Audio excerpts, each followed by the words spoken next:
Hello అండి, నమస్తే. Welcome to my channel రేణుతో కాసేపు. ఈరోజు మన ఛానల్లో స్పెషల్ ఏంటంటే 2 రకాల హెల్తీ పప్పులు మనం రోజు చేసుకుంటానే ఉంటాం కదా, అందులో మరి స్పెషల్ ఏముంది అనుకుంటున్నారా? చిన్న చిన్న టిప్స్ తోటి మరింత రుచిగా మరింత హెల్తీగా అన్నమాట. మరి వెంటనే ప్రాసెస్ స్టార్ట్ చేసేద్దామా? ముందుగా గోంగూర పప్పు. దీనికోసం ఒక చిన్న టీ గ్లాస్ కందిపప్పుని, అలాగే అందులో ఒక పెద్ద స్పూన్ పెసరపప్పును వేసి ఇలా శుభ్రంగా కడిగి ఒక అరగంట పాటు నాననివ్వాలి. ఒకవేళ మీరు పెద్ద గ్లాస్ కందిపప్పు తీసుకుంటే 2 పెద్ద స్పూన్లు పెసరపప్పుని వేసుకోవచ్చు. ఈ పెసరపప్పు వల్ల పప్పు మరింత రుచి పెరుగుతుంది. కావాలంటే ఒకసారి ట్రై చేసి చూడండి. కందిపప్పు చక్కగా అరగంట నానిన తర్వాత ఇందులో కట్ చేసుకున్న ఉల్లిపాయ ముక్కలు, టొమాటో ముక్కలు, పచ్చిమిర్చి ముక్కలు వేసుకోవాలి. తర్వాత ఇందులో ఒక వంకాయని కట్ చేసి వేసుకోవాలి. నేనైతే కొంచెం పెద్ద వంకాయే తీసుకున్నాను. గోంగూర పప్పులో ఇలా వంకాయ ముక్కలు వేయటం వల్ల మరింత రుచి వస్తుంది. తర్వాత శుభ్రంగా కడిగిన గోంగూరను కూడా వేసుకొని నేనైతే ఇక్కడ 2 గుప్పులు గోంగూర వేశాను. తర్వాత ఇందులో చాలా కొద్దిగా చింతపండును పెట్టుకోవాలి. ఇలా కొంచెం చింతపండు పెట్టడం వల్ల ఈ పులుపు ఆ పులుపుకి చక్కగా బ్యాలెన్స్ అయ్యి పప్పు మరింత రుచిగా ఉంటుంది. అలాగే ఇందులో కొద్దిగా జీలకర్ర కూడా వేసుకున్నాక మూత పెట్టేసి 5 విజిల్స్ రానివ్వాలి. అప్పుడు పప్పు చక్కగా ఉడుకుతుంది. మీరు వాడే కుక్కర్ను బట్టి పప్పుని చక్కగా ఉడికించుకోండి. తర్వాత ఇందులో కొద్దిగా పసుపు, అలాగే 1 స్పూన్ ఆవాలు, మెంతులు పొడి వేసుకోవాలి. మెంతులు 1 స్పూన్ అయితే ఆవాలు 2 స్పూన్లు వేసుకొని చిటపటలాడేదాకా వేయించుకొని గ్రైండ్ చేసుకున్న పౌడర్ ఇది. ఈ పొడి వేయటం వల్ల రుచితో పాటు ఆరోగ్యం కూడా.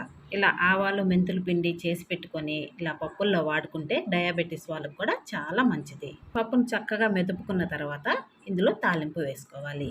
తాలింపు కోసం ఒక చిన్న కడాయిని స్టవ్ మీద పెట్టుకొని అందులో కొద్దిగా నూనె వేసుకొని తాలింపు గింజలు 1 స్పూన్ వేసుకున్నాక ఎండుమిరపకాయలు, అలాగే కచ్చాబచ్చాగా దంచుకున్న వెల్లుల్లి రెబ్బలు కూడా వేసుకొని వేయించుకోవాలి. తర్వాత ఇందులో కొన్ని ఉల్లిపాయ ముక్కలు కూడా వేసుకొని వేయించుకున్నాక కొద్దిగా కరివేపాకు కూడా వేసుకొని చక్కగా ఇలా వేగిన తాలింపుని తీసుకొని పప్పులో వేసుకోవాలి. చక్కగా మెదుపుకున్న ఈ పప్పుని నేను ఒక స్టీల్ బౌల్లోకి ట్రాన్స్ఫర్ చేశాను. ఇప్పుడు ఇందులో తాలింపు వేసేసి చక్కగా కలిపేసుకొని స్టవ్ మీద పెట్టుకొని తుకుతుకమనేదాకా ఉడికించుకోవాలి. మంచి కలర్ఫుల్గా ఉంది కదా పప్పు. టేస్ట్ కూడా అద్భుతంగా ఉంటుంది. గోంగూర పప్పు మజాకనా అంటారు ఇంట్లో తిన్న వాళ్ళందరూ. ఇప్పుడు ఒకసారి ఉప్పు చెక్ చేసుకొని చాలకపోతే అడ్జస్ట్ చేసుకోవాలి. అన్నట్లు మీరు కనుక నా ఛానల్ని ఫస్ట్ టైం చూస్తున్నట్లయితే వీడియోని కంప్లీట్గా చూడండి. నచ్చితే లైక్ చేయండి, షేర్ చేయండి, కామెంట్ చేయండి. తప్పకుండా సబ్స్క్రైబ్ చేసుకొని రోజు ఫాలో అవ్వండి. ఇలా తాలింపు వేసిన తర్వాత ఒకసారి ఉడికి పట్టిన తర్వాత ఇక స్టవ్ ఆఫ్ చేసుకోవటమే. గోంగూర పప్పు అయిపోయింది కదా, ఇప్పుడు 2వ పప్పు చూద్దాం. ఈ పప్పు కోసం ముందుగా ఒక చిన్న గ్లాస్ కందిపప్పు, అలాగే ఒక పెద్ద స్పూను పచ్చెనపప్పు తీసుకోవాలి. ఈ రెండింటిని శుభ్రంగా కడిగి అరగంట పాటు నాననివ్వాలి. ఇలా 2 రకాల పప్పులు కలిపి చేసుకోవటం వల్ల చాలా రుచిగా ఉంటుందండి పప్పు. ఒకసారి తప్పకుండా ట్రై చేయండి.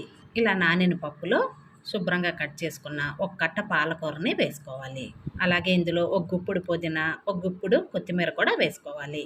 కొంతమందికి పుదీనా ఫ్లేవర్ నచ్చదు కదా, అలాంటప్పుడు స్కిప్ చేయొచ్చు. కొంతమందికి కొత్తిమీర ఫ్లేవర్ నచ్చకపోయినా స్కిప్ చేసుకొని మిగతా 2 వేసుకోవచ్చు. కానీ ఇలా చేసుకుంటే పిల్లలు కూడా తినేస్తారు కదా, అందుకని ఆరోగ్యం. తర్వాత ఇందులో మామూలుగానే ఉల్లిపాయ ముక్కలు, టొమాటో ముక్కలు, పచ్చిమిర్చి ముక్కలు వేసుకోవాలి. ఇప్పుడు ఇందులో కొద్దిగా పసుపు, అలాగే రుచికి తగినట్లుగా చింతపండు కూడా పెట్టుకొని కుక్కర్ పైన మూత పెట్టేసి 5 విజిల్లు రానివ్వాలి. చింతపండు ఒక రెబ్బ ఎక్కువే పెట్టుకుంటే పుల్లగా చాలా బాగుంటుంది పప్పు. ప్రెషర్ పోయిన తర్వాత మూత తీసేసి తర్వాత ఇందులో రుచికి తగినట్లుగా ఉప్పు వేసుకొని పప్పుని చక్కగా మెత్తగా ఎనుపుకోవాలి. ఎప్పుడు ఒకే రకంగా పప్పులు చేసుకోకుండా ఇలా రకరకాలుగా చేసుకుంటే మంచి రుచితో పాటు చక్కటి ఆరోగ్యం కూడా.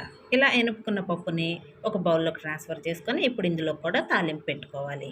ఒక చిన్న కడాయిని స్టవ్ మీద పెట్టుకొని అందులో కొద్దిగా నూనె వేసుకొని ఆవాలు, జీలకర్ర, ఎండుమిర్చి, కచ్చాబచ్చాగా దంచిన వెల్లుల్లి రెబ్బలు, అలాగే కరివేపాకు కూడా వేసుకొని తాలింపుని చక్కగా వేయించుకొని ఇలా వేగిన తాలింపుని తీసుకొని వెళ్ళి పప్పులో వేసేసి చక్కగా కలిపేసి మళ్ళీ స్టవ్ మీద పెట్టేసి అదేనండి ఈ పప్పు గిన్నెని స్టవ్ మీద పెట్టేసి పప్పు మళ్ళీ తుక్కలాడేదాకా ఉడికించుకోవాలి. ఈ పప్పు కన్సిస్టెన్సీ కూడా మన ఇష్టం అండి. కొంతమంది పప్పుని పలచగా ఇష్టపడతారు, కొంతమంది గట్టిగా ఇష్టపడతారు. మనకు నచ్చినట్లుగా పప్పు కన్సిస్టెన్సీ చేసుకోవచ్చు. అంతే, పాలకూర కొత్తిమీర పప్పు కూడా రెడీ. చాలా simple, healthy and tasty recipes కాబట్టి తప్పకుండా ట్రై చేయండి. ఎలా వచ్చిందో నాకు కామెంట్ సెక్షన్లో చెప్పండి. వీడియో నచ్చితే తప్పకుండా లైక్ చేయండి, సబ్స్క్రైబ్ చేసుకొని రోజు ఫాలో అవ్వండి. Thank you for watching. Eat healthy, stay healthy.